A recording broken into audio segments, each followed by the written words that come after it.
from the Renaissance City, Providence, Rhode Island, the two-time super welterweight champion, the reigning, defending, undefeated WBO middleweight champion of the world, Demetrius, Andrade!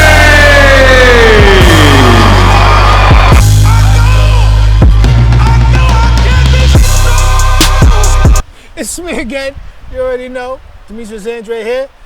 The weather is changing, so we're out here. So we're gonna make the last, summer fall thing go down with my boy Gibran, who is a friend of mine through school, through life. We grew up knowing each other and just watching each other grow.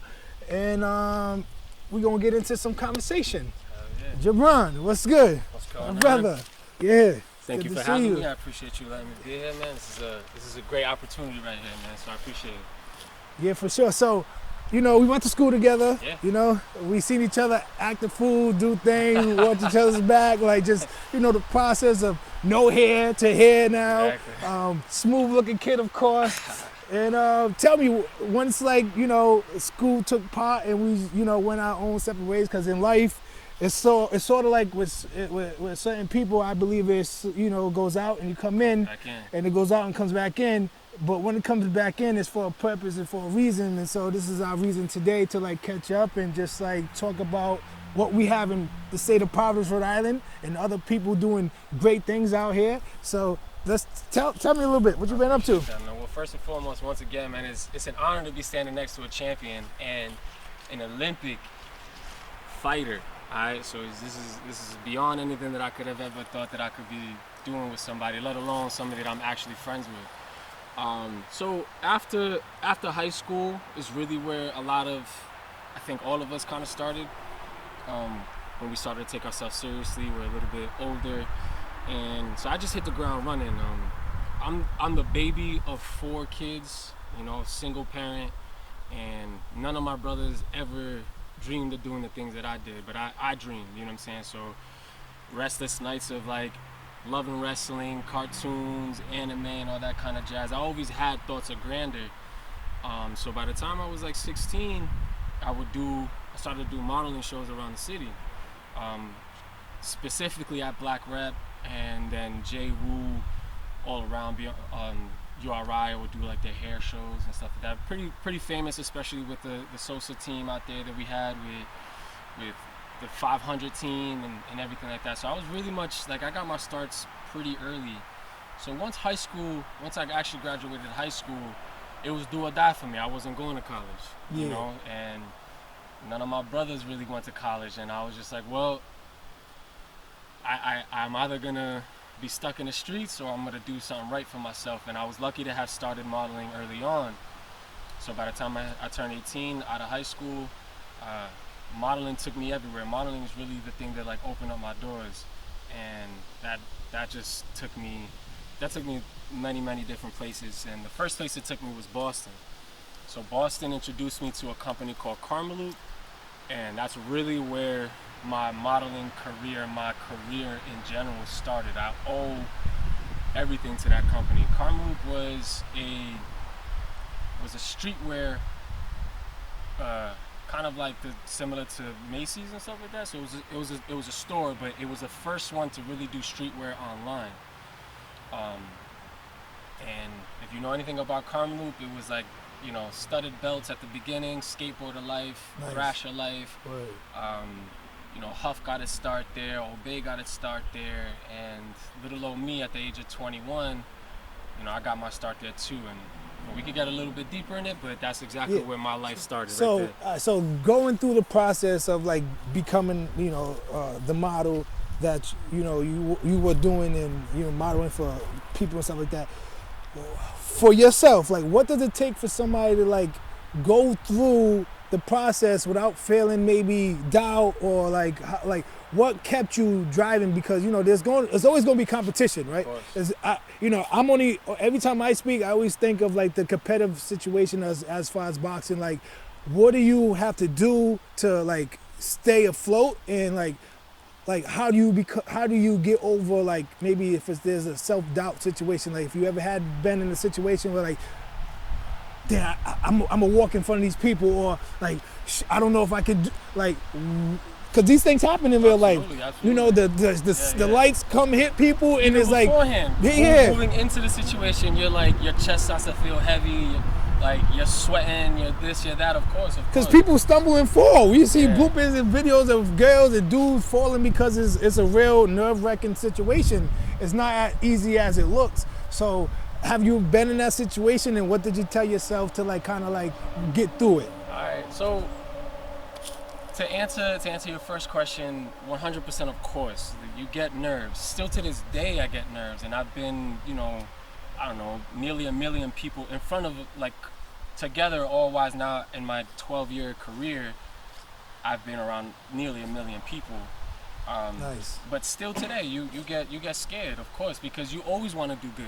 Yeah. And for me, I'm not naturally a competitive person, but I do have that one little Jordan thing about me where it's just like, yo, don't fuck with me because then it's gonna come bite you in the ass. Yeah. So I'm that way. Like I'm not naturally competitive, but if I feel like you trying to play me, I'm gonna show out. I'm gonna show out real bad. But early on in my career, I think that not being competitive helped me. It was always just more of like a body image issue for me. Okay. And I think that that's what majority of models really deal with in their heads, especially working, because my first industry gig was working for Reebok. I did a company, it was a big event for them. It was like one of their quarterly events. So I did a runway for them, and there's guys that are jacked, you know what I mean? And I'm 21, I'm skinny, you know what I'm saying? Yeah. I've always been a skinny kid. I've always had that body issue in that way where I grew up wearing clothing that was bigger so that you couldn't see it. So obviously you gotta get naked. You don't gotta get naked, but you stripping down to your drawers, and you seeing these kids who are 18. I'm 21, 18, jacked up football players, this kind of dude, that kind of track star. So those were the things that I had to fight. It wasn't competition, but I had to fight my own self-image of being like, yo, somebody felt like I was able to be here, so I'm here and I'm gonna make the best of it. And it was always, the minute I stepped out and my confidence just came through, nothing mattered. It was always tunnel vision after that. And that first step always made the whole entire night feel better, because your nerves leave you. Like everybody else luckily is nice. No one's talking shit to you. At least no one's talking shit to me.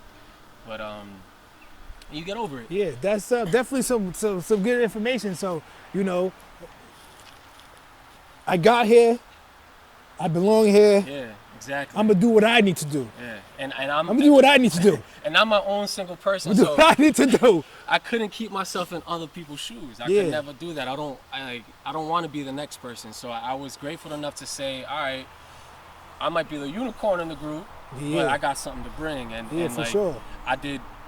In my 12+ career now, officially, I'm better than all the rest. You know what I mean? There's not that many models out there that's better than me.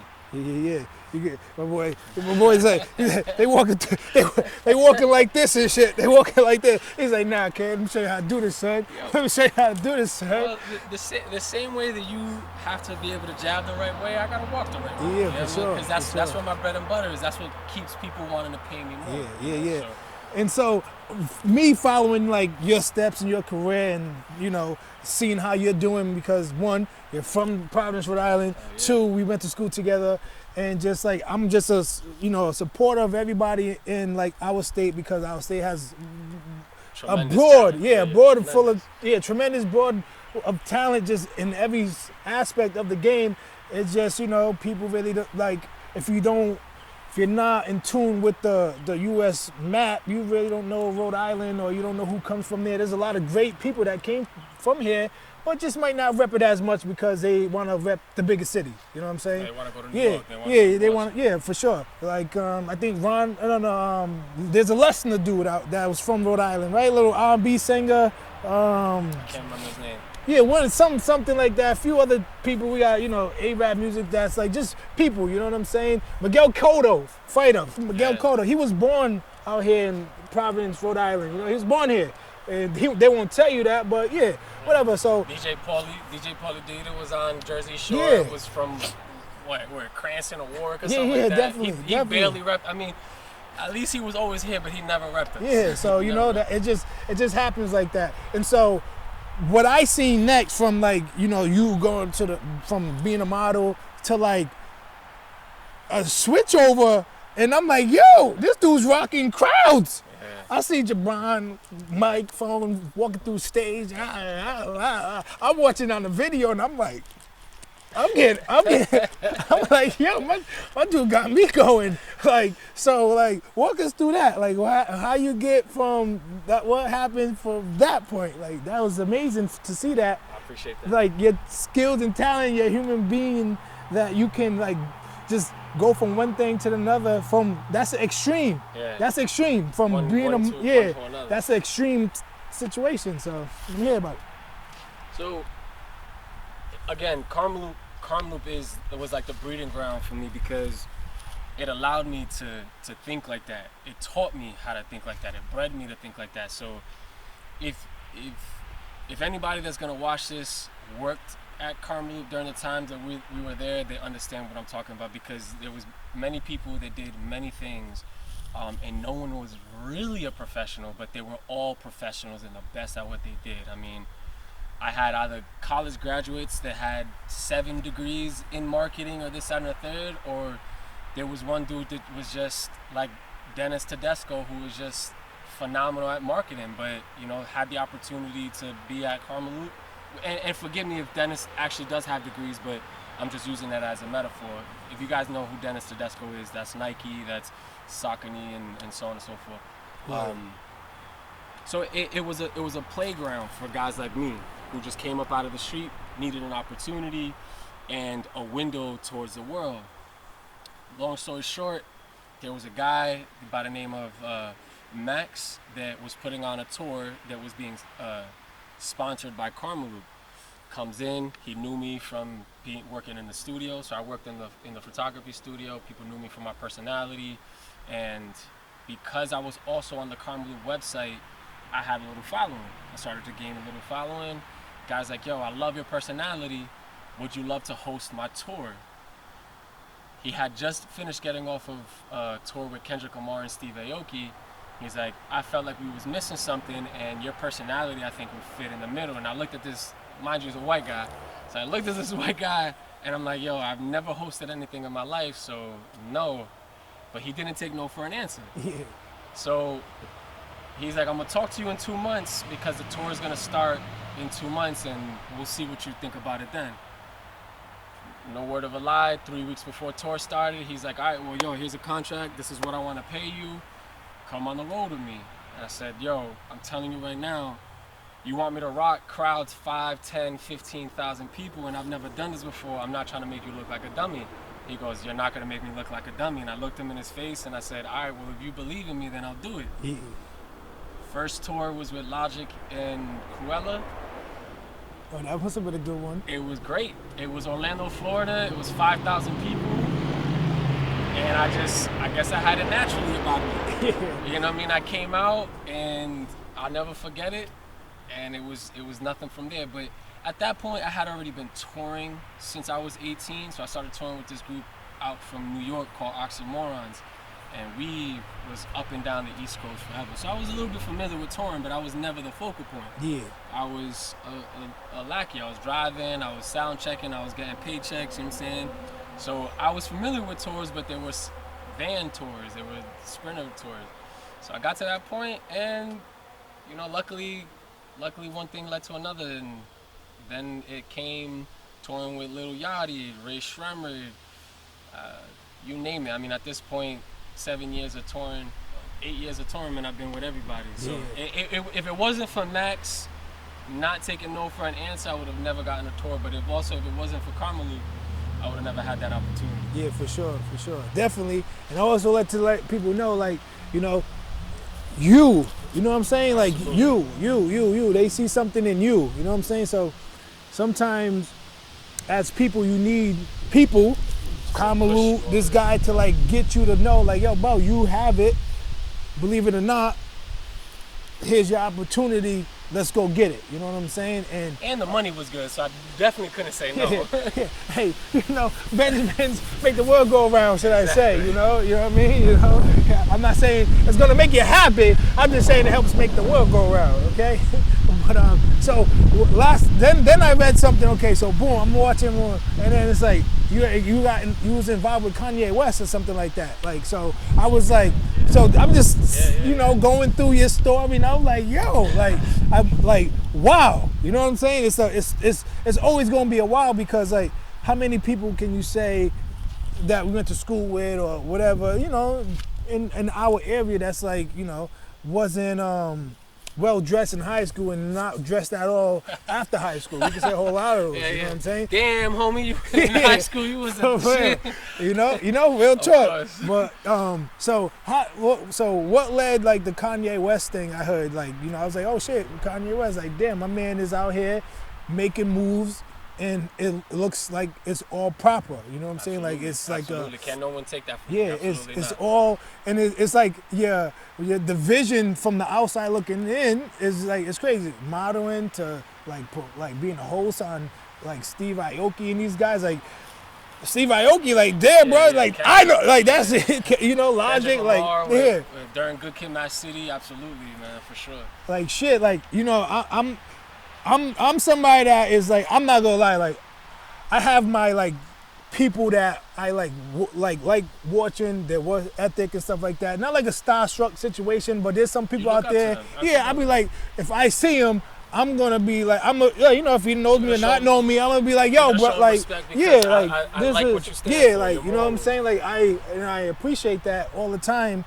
That people that like either do it to me or I go and they accept like what I'm trying to do. So yeah, Kanye West, how'd it happen? Yo, awesome. And I like talking about this because we're music guys, period. We've been music guys since jump. We grew up in the best era of music. Yeah, that's 96 to the 2000s and the late 2000s. Nah. You know what I mean? That Rockefeller era, that bad boy era, you know what I'm saying? We really grew up in some of the best times in music. So music was always a secret thing about me that I really understood better than most. And I didn't know it at the time. I just love music. I love music. I mean, I study music, not just the artist, but I study music for myself conceptually. Music theory, music art, I study all those things very early on. So I was 20 years old, I was working at the Apple store, and there was a girl who I became mad cool with that was dating a guy that was working for Kanye West, and his name is Joe Perez. Now, if you know anything about Joe Perez, as of today, 10 years later, he's the biggest designer. I mean, it's Virgil, and it's Kanye West when it comes to like guys who just change the game in designing, not just album artwork, but I'm talking about home decor, fucking clothing, and reshaping with alongside Kanye and Virgil, and guys like that were coming up at the time. So he was working for Kanye at the time. I met him at a company party, and he was just like, yo, my girl's been telling me about you, that you really know music really well. And talking to him, really cool dude, quirky Mexican and white guy, super dope human being. And first night meeting, he's just like, yo, I really fuck with you. He's like, I need a kid like you who's young, not an old, like he would say this, he's like, not an old fart like me that doesn't really understand hip hop the same way that you do. He was working on Kanye's blog at the time. So this is blog era. This is like 2006 blog, 2007, 8 blog era. So Drake was bubbling. Drake didn't even have his 2009 point where blog era was the best. He's like, well, I need somebody on my team, and I'm gonna be opening up a position, so I would love for you to come on and do the hip hop version, the hip hop side of the blog. I kind of looked at him, I'm 20 years old. I'm like, yeah, right. Lo and behold, I met him in October, December of that same year of 2008. He's like, hey man, what's up? It's Joe Perez. I'm like, fuck out of here. He's like, hey, I'm opening up that position. You're gonna be ready for it? I was like, yeah, sure, man, absolutely. January 1st, I signed the dotted lines. I talked to Don C on the phone, which was fucking dope. I talked to Kanye that same day, and Kanye bought me a computer that I still have today, and we got to work. So if anybody's familiar with blog era in that time, from 2009 to like 2013, 2012 was the best era in music. You got Wale, Big Sean, Drake, Wiz Khalifa, I mean, tons and tons of guys, man. All the greats who are here today came from blog era, and I was writing about them. I was posting them on Kanye University, and that's really how I got my start with Kanye. And you know, it took off for me, man. I was really happy. That was like my first real industry thing before modeling that I really got to do. I was working from home. I was getting paid really good, and it was amazing. I mean, it was the best time of my life. I mean, I got to see 808s and Heartbreak come into play. I got to see, you know, I was around when his mother died for graduation, like, you know, post-graduation. I got to see My Dark Beautiful Fantasy come into play. A lot of great moments. I got to see Good Fridays come into play. Nice. Great moments in music in early 2000s. So I was really happy to be a part of that, and I was contributing. It's one of those moments in my life where I was contributing to culture. Yeah, for sure. And that was different because it wasn't just me trying to be somebody, but with the power of this blog, I was able to tell Kanye, yo, I like this. And if he fucked with it, then we posted it, and it was like, holy shit, like that was because of me, you know? So that was really cool moments, the throwbacks, the Where Are You Yeezy Girls, new music, like Tyler the Creator is some of the stuff that I posted a lot on the blog. So artists that I fuck with, you know, and it was dope to see him embrace it, and then see the world embrace it and shift the culture, especially to see where Tyler is today. So best moment of my life, man. Yeah, for sure, man. Best moments of my life. For sure, because and shout out to Don C, who's still my good friend today. If it wasn't for him teaching me, him and Joe Perez, man, I wouldn't know as much as I do today. Don C. Yeah, definitely. Yeah. So you like that's a proud moment, I would think, because you're like, you become like an influencer. I was influencer, yeah, you know what I'm saying? Especially to Kanye, too. Like, if, like, whatever, you're like, oh, shit. Little, like, me? Yeah. I'm onto something now. Yeah. I was 21 living in my mom's house, so. Damn right. I'm onto something. I got some button-ups coming soon. I got some blazers, I got some suits coming. I'm about to be out here, kid. You know?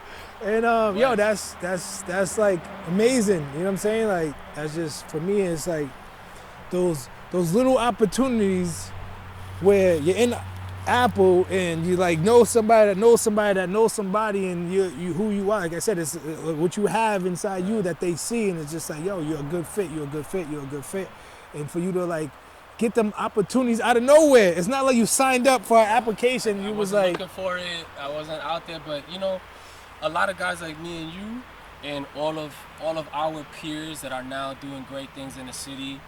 Guys like Campbell's, Hill Holla, John Hope, Flawless, Where's Nasty, on and on and on, you know what I'm saying? A lot of the stuff that we always came, Chachi, yo.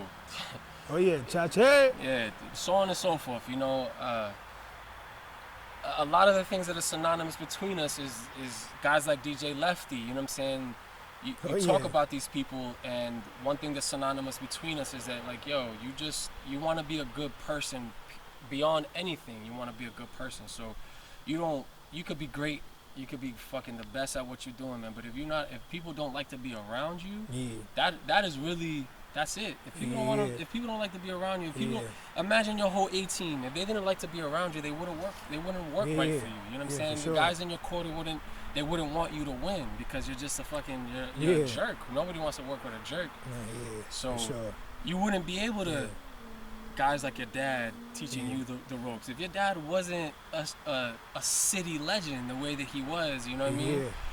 Your dad was a great guy. No, for sure. Your dad is a great man, you know what I mean? And that's what, I think that's the key to everything. Money can come and go, but you want good, solid people around you that speak good of you. And that falls down from your father to you, to his kids, and You know, I know you've seen that. Yeah, I know it's definitely. the same thing for you. Yeah, definitely. You know, you gotta, you want to grow. You gotta have people that want to help you grow, and you can help grow. And it's a growing situation. That is one thing I do know. And at the end of the day, right? People can love you. People can love you. Oh, the champ. Oh, Gibran. Oh, whoever. Like, yeah. Yo, 10 years from now, when you look, some people just don't give a fuck. So you need to work on like what matters to you, the people around you, who you want to keep close, understand the difference between two, and know like who's in it for like, let me like try to leech off them, or the people that's going to be there no matter what the situation is, and always keep them people around, because like I said, when it's all said and done, people just don't give a fuck. And so, you know, from my standpoint, I always got to tell like people like, yo, some people will be like, oh, you should bang. You should get in there and go toe to toe.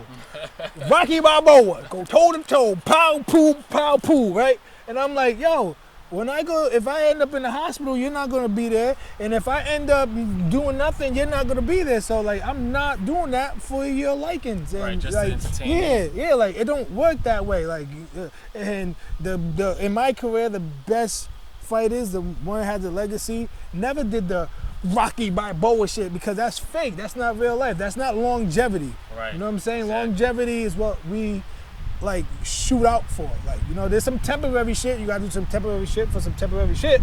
But in the longevity of things where, Foundation. yeah, you have to, you know, do what's best for you, your people around you, and know the difference. And sometimes you just gotta know how to make them deals, make them quick, and move on to take care of what you gotta take care of.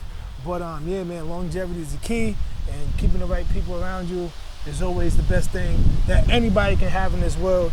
And always be loyal to the people that's loyal to you. Period. Absolutely. You So know? that's a good segue for me, man. Because now, like, I know this is again, this is dope for me to be having this conversation with you. So, quick side story: me and Boo Boo have known each other since middle school. Me and Boo Boo had one class together, and we were the best of friends. I mean, I'm very, very lucky enough to have, we were both knuckleheads, right? We were both the class clowns. Yeah. And normally when you get two class clowns in the class, and especially in middle school, you think that you're gonna beef, but nah, This was my guy. We definitely, I'll never forget how close we were back then. And I'm very grateful that, I got to see you become a father, I got to see you become a husband, and like, we really, throughout the times, like, really, really fucked with each other. And there was never a time that I couldn't fucking call Boo Boo up just to say what's up. Yeah, for sure. For sure. Now, you've also had a decorated background, Olympic. First one that I know of Rhode Island to go to the Olympics and be a true Olympian. Yeah, so, word. Thank you. How was it training for that? Now, I know that everybody knows you're an Olympic, fighter, but what was the training behind that? Because that's different from boxing. That's different from fighting the best fighter in the world. That is like mind, body, and soul. I want to know about how it was to train for that at such a young age. Yeah. What kind of pressure were you on? Yeah, I mean, if you were in any pressure at all. Yeah, man, wow, the Olympics. Whew. I know it was a little bit ago, but it's still, it's no, an arm's reach. No, like, definitely, I can never forget it. Like, when I gotta, like, woo, because, like, the experience I went through was unbelievable. We trained, we did a lot of the training. Where did you go? To Beijing, China, Beijing, 2008. Wow. Our training. Fresh out of high school, the both of us, fresh out of high school. Yeah, the training, we had to live there for a year, pretty much. It was I didn't know that. No, Colorado Springs. We lived in Colorado Springs for a year because that's where the training facility was for the Olympic team. So they had us live out there, and we did, like, all that type of training. It had everything, weights, swimming, chirotherapists, just the whole shebang for us to get through what we got to get through. And so it felt like the Hunger Games, basically. pretty much. But for me, it was like, wow, like, holy shit. Like, I'm going to fight for, one, me and my family and my culture, but on top of it, I'm fighting for the country. You know what I'm saying? Like, I'm fighting for the country. Exactly. Fighting for the country. Like, and you're you are it. You are the representation of this country for that class. Yeah, for sure. Like, and so our steps were to, like, go through qualifiers. I had to fight in Russia. I had to fight Azerbaijan. I had to fight Budapest. I had to fight all these places to even be able to go to the Olympics. Just because I'm in the United States and I beat the regional guy and I beat everybody in the country, whoever the top person in the country, doesn't mean that doesn't mean you get a spot in the Olympics. You have to fight like the world to get there. You gotta fight the best of the people. Now you gotta fight like the world, right? And then they break it down like whoever wins these tournaments gets the spot to go to the Olympics. So it was rough, tough, but I did whatever I had to do to get there. They were guys that were the best like you. They were the greatest at what they did. No, for sure. And then at my time, they changed the rules. But at my time, it was 16 to 34-year-old. I was fighting guys that was 25, 30, 34 years old when I was like 17, 18, 19. You know what I'm saying? Coming out the high school, going into the Olympics, I think I was like 19 years old. But during that time, for you to be able to, fight these guys, it's called the USA Opens. Now you're an open class person, kid / man.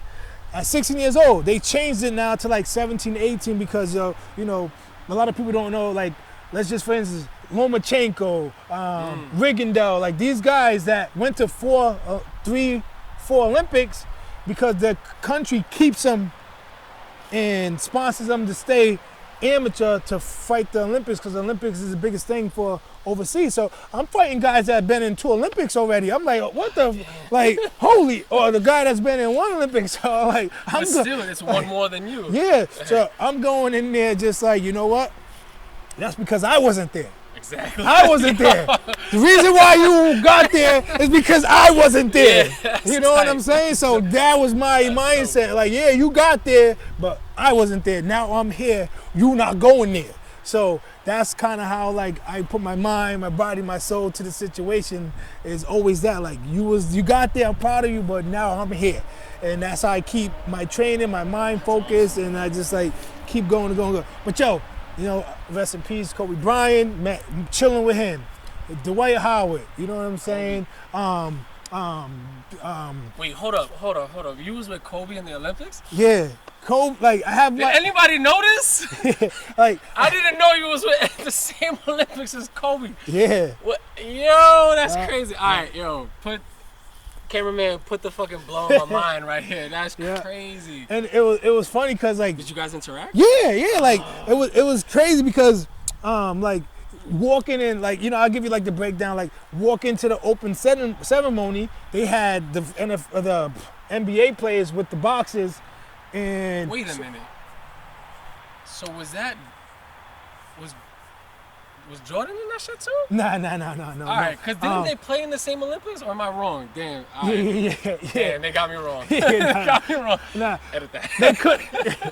Wow. So. Yeah, LeBron and Kobe. Okay. Yeah. So he was 8 already by that time. All right. Yeah. So it was. So we walking in and everybody just chopping it up like there's. Dwight Howard, like we're talking, boom, oh shit, Kobe, yo, boom, we're talking. You got a baby LeBron. Yeah, like basically. Well, I don't know if LeBron was there when I went. I don't think so. He was there, but you can check. But on the other side, I seen Derek Nowitzki. I seen from the Spurs.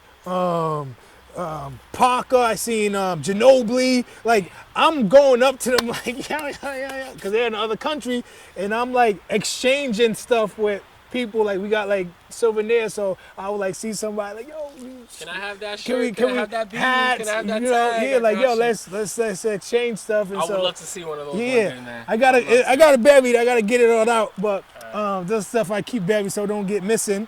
But yeah, so boom, so. Okay, so now we do this open ceremony. Now, just as they had us walking in sort of with the basketball players, our facility was with the basketball players. They was upstairs and we was like sort of downstairs. So we had practice like during the same time. So we could come, watch them, we're like just chill. And they came down and watched us spar and stuff. So Kobe will like come downstairs, run on the elliptical and just watch us spar and shit and be like, oh shit. Yo, you know what I'm saying? So like that was my experience with them guys. This is when George Bush was around. We took pictures with George Bush, of course, we had to. I'm just saying, like, it's the George Bush era at that time, you know. George Bush is not as nowadays is not as bad as a motherfucker today. Yeah. So you know, I had to bring up George. Today. In 2020, you got to pass. I had to bring up George, you know what I'm saying? The president came through, you know what I'm saying? The president, regardless, that's still dope. For sure, you know. So it was just, I met like top volleyball players, fences, soccer. What's his name? Freaking from Ronaldinho. He had like the dreads. I think it's Ronaldinho. Yeah, Ron dreads. Ron, it might be Ronaldinho. Ron, and then sure. the dude that retired. Starts with a D. I don't know. Somebody starts with a D. He was like real fast in Argentina. Damn, how can I forget his name right now? Whatever. He was really fast. He played for Argentina. I forgot his name. But, I'm sure somebody's gonna. Beck? No, that's football. I don't know, but yeah. Beck? No. Beck? I thought it was David something. Nah, that's Odell, right? Oh no, was there Beckham soccer player? There's Odell Beckham and then there's Beckham David, the soccer player. Yeah, Beckham. Okay, that okay, person, okay, that Beckham met him. Like it was cool. Like I seen like tremendous people. One of the Spice Girls. Oh, okay. Or dated. I don't know if they're still together. Yeah. Okay. Yeah. So it was just like it was unbelievable. While I was there, I went there twice. We stayed there over maybe a month or two. The first time I went there, we went Great Wall, the Forbidden City, seen a bunch of stuff, you know, took pictures, did all that stuff, and just like took it in. Jackie Chan, right? He's like, they got him in the air with the torch, going to light the torch. This shit was incredible to watch, man. That's it was right, just, that was that. yeah, That's crazy. Yep, Jackie Chan, met him. It was unbelievable, man. Man, like I could go on and on and on in between, like the start and finish, but it was a great time. No, but you know that's some of the things that I love to talk about most. Where most people that interview, I'm sure guys like you and guys like me, and I think that I'm at a certain level, you know. But you, again, it's not to take anything away from me, but Olympic status people, guys who are like up there like Kobe, athletes. I mean, you know, you guys have been able to be a part of phenomenal things. So guys like me who love hip hop, who now we're getting phenomenal podcasts from guys like Noriega and DJ this and DJ that, who are telling stories about these times. You know, a lot of people don't get the chance to talk about the stuff that happens when you're moving in, but you know, in it. Yeah, so for I sure. like to call that the hallway of the industry. And the reason why I call it the hallway of the industry is because it's like a hallway. You know what I'm saying? For sure. You're in it, so people aren't thinking about the great things aren't happening at that point. Phenomenal things are happening at the Olympics when the media takes it. Yeah, for but sure. They can't grasp the feeling that you get from seeing Kobe or Ginobili or this and that and the third of like, not only because it doesn't matter if it was your fifth time or your first time at the Olympics. There's something beautiful about it because it's the mecca of it all. So people don't often get to hear about things like that. I mean, I can speak about how many times I've worked next to Jay-Z, right? Most people don't know that. Yeah. Most people don't know that, like, I've worked with Rock Nation. I've sat down in front of Jay-Z and Kanye and Beyonce for one reason or another. Sometimes I'm the fly on the wall, or sometimes I'm doing something for them. Yeah. But you don't. Most of us guys, you know, we don't get to talk about the legwork that gets there, which again leads me to a Rock Nation conversation. So everybody knows your Rock Nation situation, and I know that it's a rocky situation for you, and you don't have to answer any of that stuff if you don't want to. But Rock Nation still, like the Olympics for guys like me and you that come from the hood, and you know, that mentality of like, we all we got, and I never thought that I could be here. Rock Nation is the mecca for us, because that's Rockefeller, that's Jay-Z, that's the most. Despite the problem you had, let's talk about how cool of a situation it was just for you to be the classic fighter that you are, to get seen by that team. And I don't know if you were the first fighter that they saw that they wanted to sign, or somewhere along the line, but still to being a part of the lot of that, what did that mean for you? Yeah, you know, I can't say as much, but I can say what you answer. So for me, hold up, because at that point, by the time Rock Nation was looking at you, what was your record at that time? Maybe 20-0, 19-0, 20-0, around So there. Had a few fights, 1, 2, 3, 4, 5. I had like 6, 7 fights. So like, professionally. yeah. So you like 6, 7 fights, like since that thing happened. So yeah, about 7, 8 fights I had, maybe around there before. So I was 20, 19-0, and then I had my fights. Yeah. Got you. So leading up to that moment, you've done your Dutch dues. You've done all of your dues. Yeah. You did the Olympics. You fought great I was world fighters. champion. I was world champion. I was world champion when they came upon. And Rock Nation comes to knock on your door. Yeah. What was that like? Just talk about what that was like. Exactly. Exactly. Did you see that? How you doing? How did that come about? Did you know it was gonna happen? Was it a random phone call like me where you're just like, what the fuck out of here? Yeah. Was it just an A&R person? Was it Jay-Z himself? Like, what was that? Well, you know, they started getting into boxing. Yeah. And so once they started getting into boxing, they had to get boxing people. And so once they started hiring boxing people for the boxing, division in their Rock Nation umbrella, whatever it is they have going on, people that had experience was like, yo, if you're gonna get anybody, get Demetrius Andrade. Like, this is the person that's going to like set it high and do like phenomenal things and stuff like that. So it came from that type of source. They come and like, talk to my people, and then my people like whatever, because I'm not, at that time I was signed, I'm not allowed to like talk to anybody or whatever. You have to talk to like the promoter or whatever. So however it went.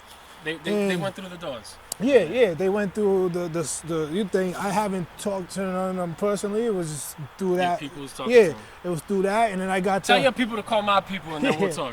Yeah, so it came through like that, and then man, it was like I looked at it like,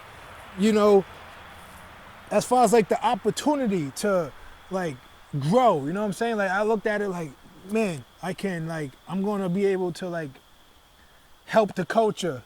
And so, not to cut you off, hold that thought, but was it your manager that called you up and told you? Where were you? Do you remember? Yeah, I was actually in Providence. Oh, awesome! I was awesome! You see, this is the type of hallway shit you don't get. Like, for people who love you, for people who love to see you fight, those are the details that people want to hear, because.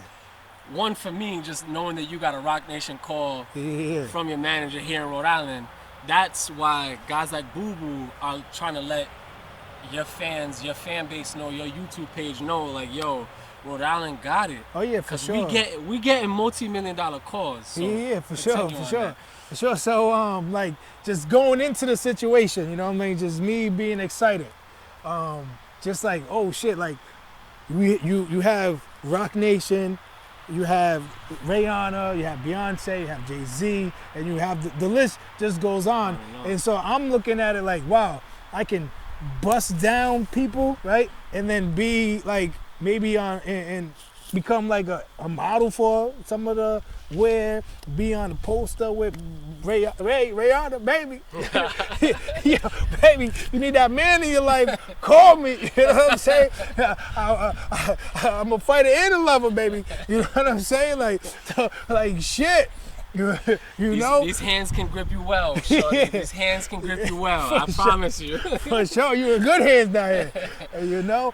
And then so like just those doors, like you just be like, You start to envision you're it. like, holy shit, there's like, so many things that can open up for me. yeah, I'm a good look. I'm tall, black, and handsome, of course. So there's not much I can't be put in. Y'all know what it is. Y'all know what it is. That's all we got. I was just excited because for anybody, like I said, for somebody we looked up to through the music industry, helped shaping the culture of our people. It was just like, wow, like I'm going to have an opportunity to get this. It's amazing. It's amazing. But things happen in life, and which is a part of life. It's a part of things career. happen in life. That's things it. go up, they come down. But Things happen in life, and just know, like, you got to do things the right way to protect yourself. Absolutely. Whenever, just because a $1 billion man, a person, or company could call you and blah blah blah blah blah blah blah blah. If nothing's sticking, making sense. You can't. As a young person, you're gonna be excited, like, oh shit, yeah, because like, wow, this person, but this person's calling. Why wouldn't you believe somebody that's like that type of person till like whatever? And you're still young too, of course. You know what I'm saying? But like, you got this type of person wanting to get in bed with you, pretty much what it's called. And you just got to make sure things is in stone and paper, in vocabulary and verbal situations doesn't work, so you just got to do the right thing. So, okay. Yeah, but it was definitely an excited time for me at that moment.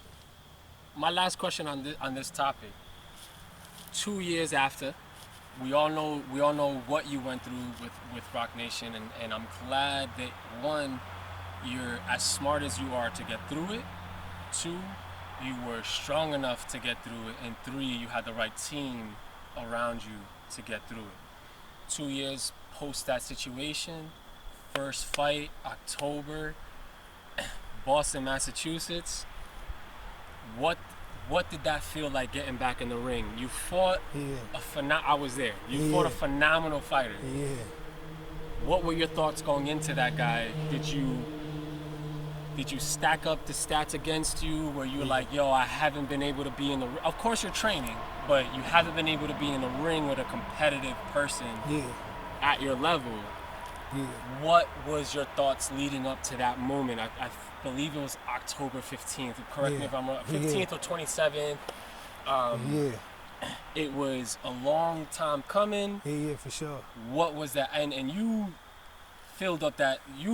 I'm telling you filled up that arena. Yeah. So coming into it, did you have fears that people weren't going to show out? Did you have fears that, like, fuck, this situation could have, which could have potentially very well fucked up your attendance, fucked up your money? Yeah, for sure. What was your thoughts going into that? First, before I fought Walter Conquandaqua, I was supposed to fight Billy Joe Saunders, who was the WBO middleweight champion, and it was my second fight going up to the middleweight division, 160 pounds, to fight Billy Joe Saunders, and I was off for about like maybe 15 months because of like the whole Rock Nation thing, whatever like that. I was off for the time. And so this is historic moments right here, man. So this is very historic. Yeah, so going into it, right, and then I go and I sign with Matchroom and DAZN, and they asked me, they say, hey, we can give you like a tune-up fight, give you 2 tune-up fights, or since you are the #1 guy in the WBO, you can fight Billy Joe Saunders. And I was like, yo, bro, I've been doing this for too long. I've been doing it too long. Put me right back in the shit where I belong, because, like, there's not... my skills, my talent, my work ethic, and who I am is like, there's nothing out there I haven't seen. There's nothing out there I wouldn't go and bang with. So I was like, yeah, make the fight happen. Billy Joe Saunders, all that shit talked and ended up testing positive for steroids, so the fight didn't happen. And so I fought the next #2 guy. So I was #1, the #2 guy comes in and we fight for the WBO. And I'm like, well, listen, that thing's coming home with me one way or another. So I see the guy, right? Walter Conquandaqua. Boom. First time we see each other, I think, was at the press conference. Yeah. I'm like, oh shit, he's pretty tall. He's got some. He's height out here. I was like, damn, I didn't fought tall fighters before. I was like, but damn, he's like tall. He's tall, right? Big head. His head was big. He had like a big head, and it was just like, but he looked like he had a small body. So I was like, all right, cool, whatever. Boom. I'm like, all right, we just gonna break him down. Boom, we weigh in. I see him. I was like, oh yeah, he's small. He's tall, but he's small body frame. Man. I'm a like break this dude's body. He's small. I'm good. Next day, fight time. I come in the ring. We do our thing. I look across the ring. I was like, God damn! Shit! That ain't the guy I seen yesterday. That ain't the guy I seen yesterday. His Z done fold up like a motherfucker, and it was just looked like he got longer. He got wider and longer. I was like, shit, I guess I got a whole lot of target. You feel me? So, That's boom, crazy. like, let's get it on.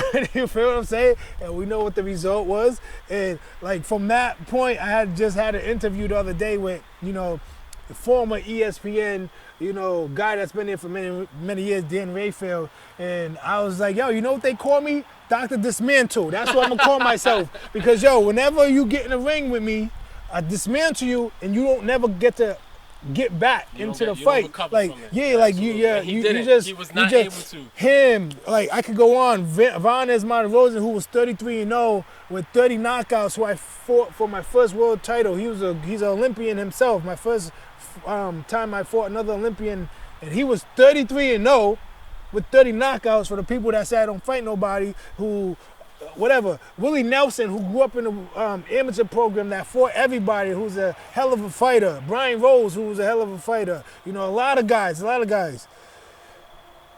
If you put guys in there with me, they don't usually come back because they look really bad. You know what I'm saying? Bury them. Like, if you watch the Selecki fight, you watch him fight Danny Jacobs. You watch him fight Gabriel Rosado, who might be on that undercard because Danny and Jacobs, whatever, fought, who I'm thinking about getting on the undercard. When you watch Danny Jacobs fight versus Selecki, you watch my fight versus Selecki, it shows two different talents and skills and IQ. And so, therefore, it's hard for them to come back because they're like, oh, shit, now I'm not professional like that. You know what I'm saying? So, it's just a different ball game when you get in the ring with me. And, like, I've been doing this since I was yay high. And that's all it was for me. It was school, football, boxing, traveling, and then it was just like I went to school just to go to school. I did learn what I can learn and do what I could do, but it was just like my mind and my vision was just like, yo, I'm going to the Olympics. I went to the Olympics. This is the military high school. I'm going to the Olympics. I'm going to be a world champion. I'm a world champion. So we had to bring it inside because it was getting a little nippy. It's October, Halloween's like 3 weeks from here. You know what I'm saying? I got my ski mask ready, baby. Whatever you want to care, you know what I'm saying? Boogeyman's here. But so where we left off is just like my Olympic thing, Rock Nation, and just having that experience and excitement, and Gibran talking about music and working with Kanye West and Logic and a bunch of other people, Kendrick Lamar doing hosting, touring, whatever, and them likes. And then I want to talk about also our young entrepreneur from Providence, Rhode Island, of course.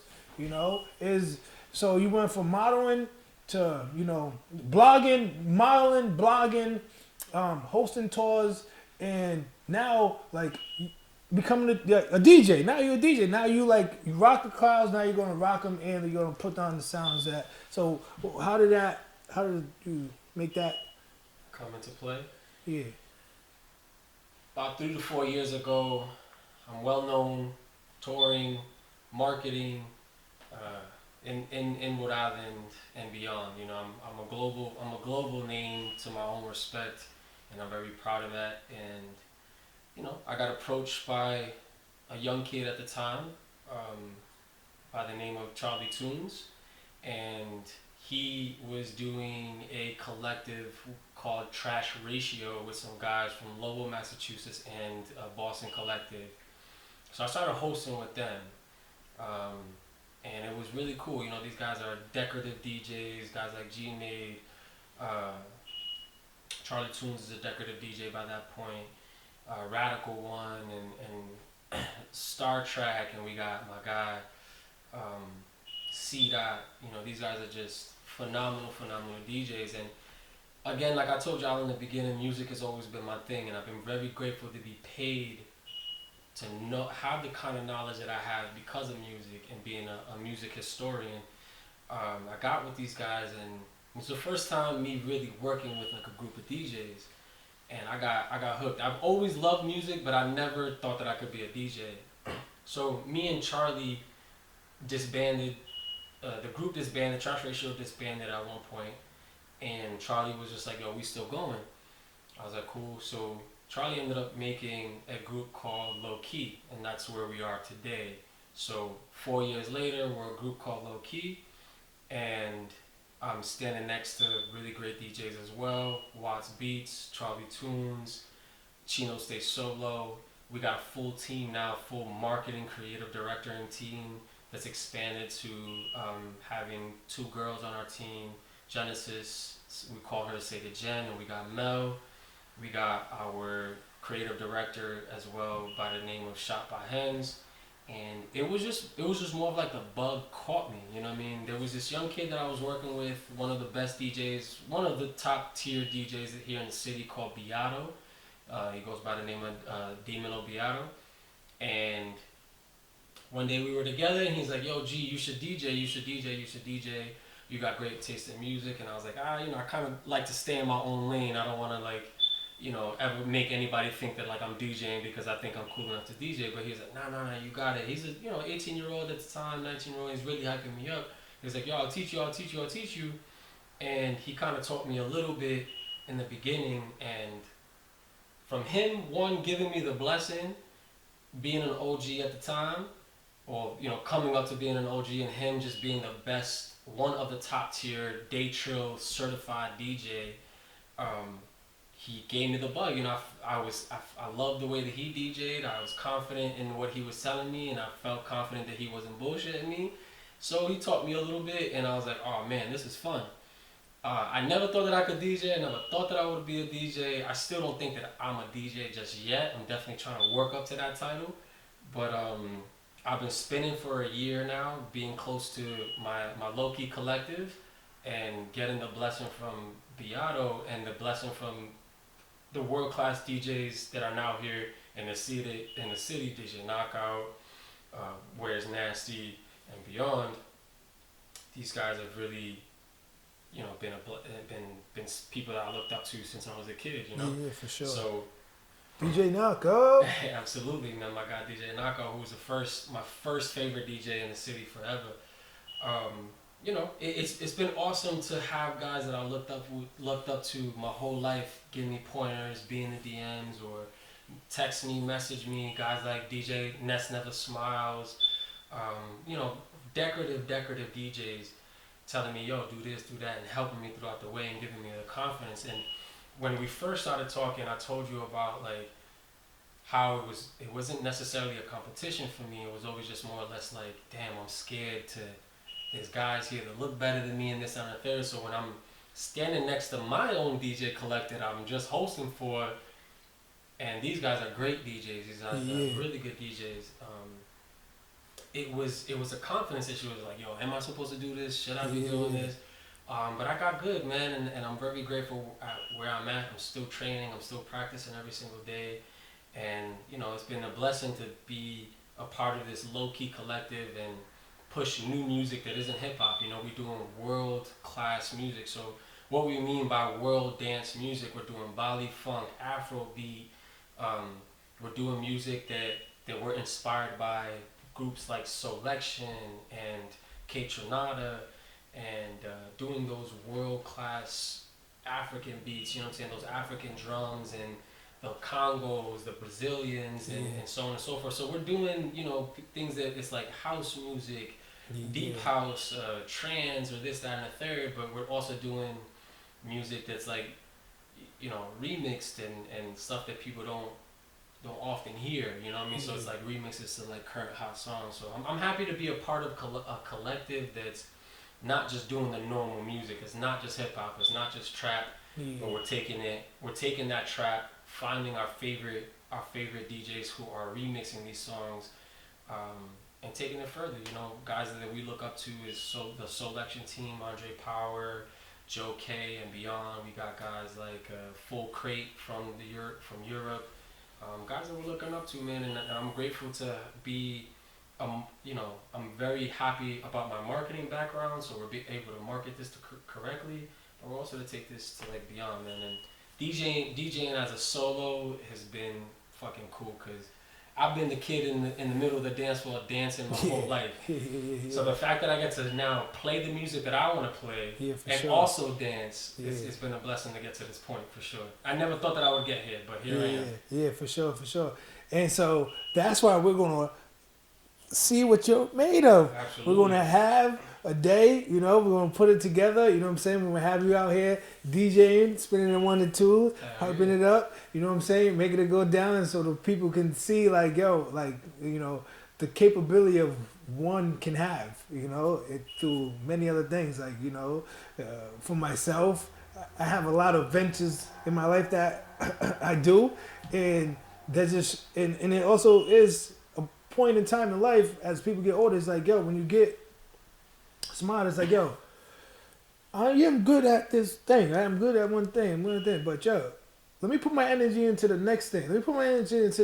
Now you got 3 incomes. Now you're making, now you got to come in, you know, multiple ways to make, you know, a life, a living. You know, I try to tell people, just because we're on the subject, I try to tell people, don't be a jack of all trades, master of none, and still be broke. You know what I'm saying? Like, take your time on like what's going to be the bread and butter, and then once you get the bread and butter, you like move on to like, you know what, I can't always depend on this. I have to use this source to go and like outreach to bring in more. You know what I'm saying? And that's always key. But just don't just hop around like, oh, I can't do this no more, I'm going over here. Oh, I can't do this no more, I'm going over here. Oh, I can't do it no more. It's always going to come, you know, when it's supposed to come, and you're going to get the delivery either through meditating while you're sleeping, you're chilling, you're just thinking. It might happen, oh shit.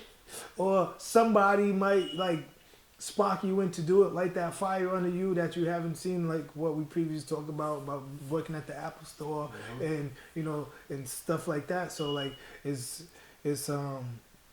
great to see that you wasn't scared. You took the opportunity. You knew you was nervous of what was ahead of you, but you like, you know, overcame that and just made yourself a proud person, and people around you are also proud of you, like myself, to see that, you know, you're doing good for yourself, and you can also help others that want to be helped. Because I just want to let people know, like, when you get to a certain point, you want to help everybody, yo. You want to help everybody.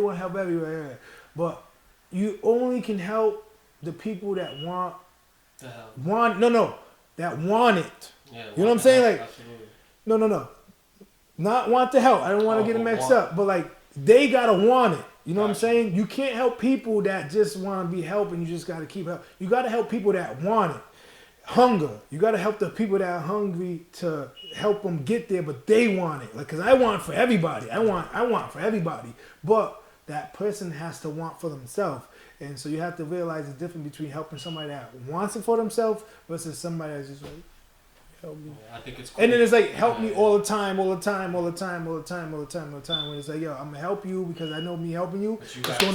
You gotta take it. You're not looking, you're not just like, yo. And that's for instance, for you, for myself, like, you know, people coming to me want to make deals because of me wanting it myself, and so on and so forth. And that's how the world and people get their chance, you know, like, you know, for instance, for Drake and Lil Wayne, Drake, Babe, or they just said, I'm just throwing stuff out there so people understand, like, it's a hunger in people to make people want to get involved when they have nothing, but they see that they have something, versus, yo, can you help me? And nothing ever happens. They don't make the next move, and you feel yourself, like me, I kind of disrespect myself from helping somebody that ain't really helping themselves. Absolutely. Time and time and over and over and over. Like, yo, I'm actually hurting myself trying to help you, but you're not doing nothing to help yourself. Because So it's like, yo, yeah. I've given you all the knowledge and you haven't Yeah. retained that knowledge. Like, have you not learned anything? Yeah. Like, it's just like disrespectful to yourself. I hate And it. so it's okay. And so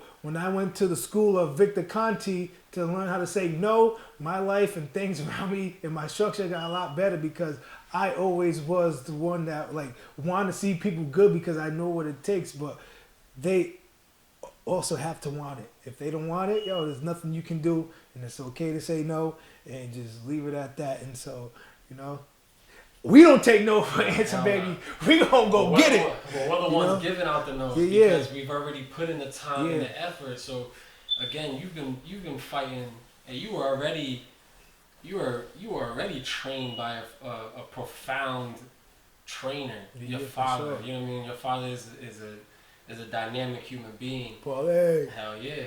And you became that dynamic of a person too, and like so you already got, even though you have, you know, a blink of an eye of time fighting, but that 29 plus fights that you've had, that you've won 29-0, that's 60 in your eyes. That's 60. Yeah. That's 90 because you had your father to teach you the ropes and you put in the work beforehand. So before professional fights, you had already put in the work in. So if there's anything that you won't take from this interview right here is that, yo, all your dreams are attainable, but you got to remember to always be a student. No matter where you get in your life, continue to be a student.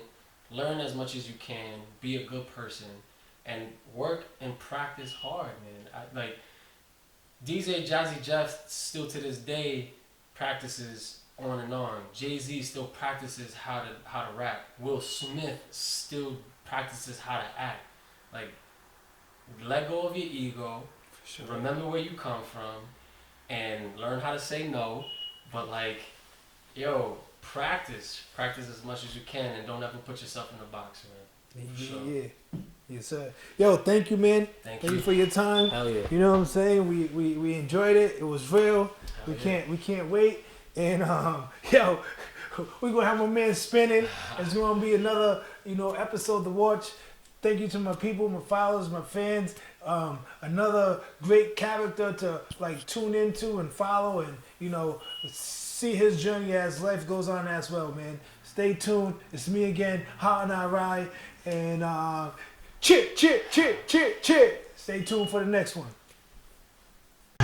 From the Renaissance City, Providence, Rhode Island, the two-time super welterweight champion, the reigning